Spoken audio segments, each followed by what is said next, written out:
in our truck as video referee, should he be required. Okay. Offside, lads. We're ready. We are ready. Joe Burgess puts boots and all. Hardly a breath of air inside this great stadium. Very little between these two great sides. The forward battle is going to be massive. The dazzle of the backs is going to be important. How's this going to go? Let's hear from our commentary team from the first time, Jonathan Davis and John Keir. Yeah, today is a day when fairy tales become reality, isn't it? And Wigan straight away put a marker of intent down there. This big physical Hull FC pack there, receiving 3-4 men in the tackle each time. Gas. Yeah, I think it'll be about completing your sets. And maybe getting, repeat sets of 6, because it is very, very warm. It's not a breath of wind down there, so it'll be important to conserve their energy when they've got the ball.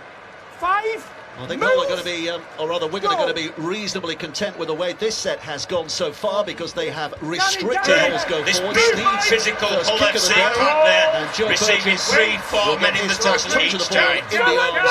And Wigan start their set, notably 5 metres away from the halfway line. They'll be absolutely delighted with that first defensive set, Wigan, because they restricted the yardies to put pressure on the kicker, and that allowed them to feel the kick on the full. So the first bit of the arm wrestle just goes slightly to the cherry and whites.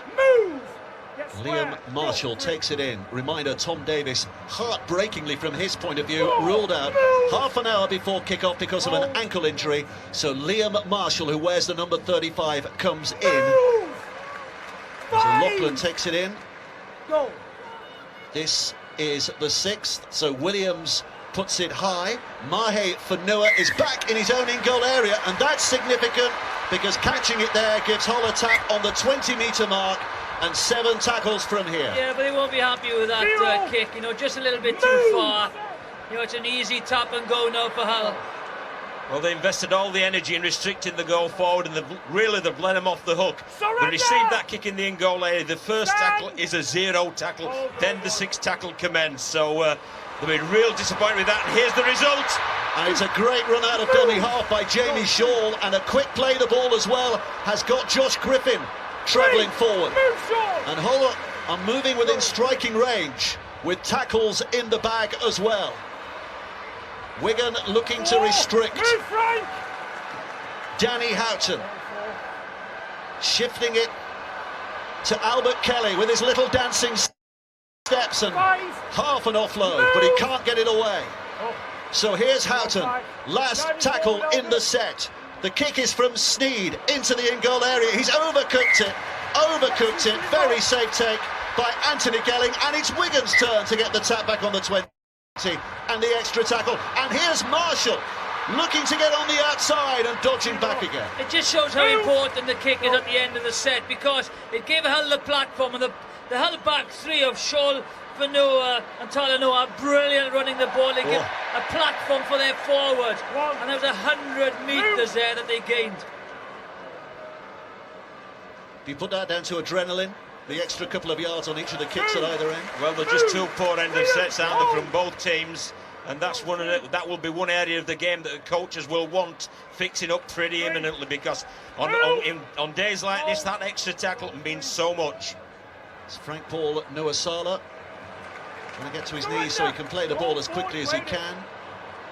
It's back to Tommy Luluai, who puts the kick over the top. Now this is an interesting bounce here, back on the inside, and Bateman, John Bateman, is over for the game's opening tries with less than 4 minutes played.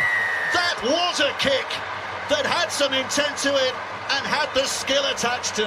Very, very clever. They kicked very early in the tackle count. The back on the 4th tackle, the back 3 hadn't got back, the ball bounced, and as we all know, you shouldn't allow the ball to bounce. The bounce favoured Wigan. Bateman scores. Well, I'm with you, Jonathan. That was an absolute superb kick from Tommy Luluai, but a kick's only as good as its chase. The wingman is up there, he kicks behind Talanoa. Look at the case there. The bounce was favourable to them, but they took full advantage. It was Gelling, I believe, who fielded that kick.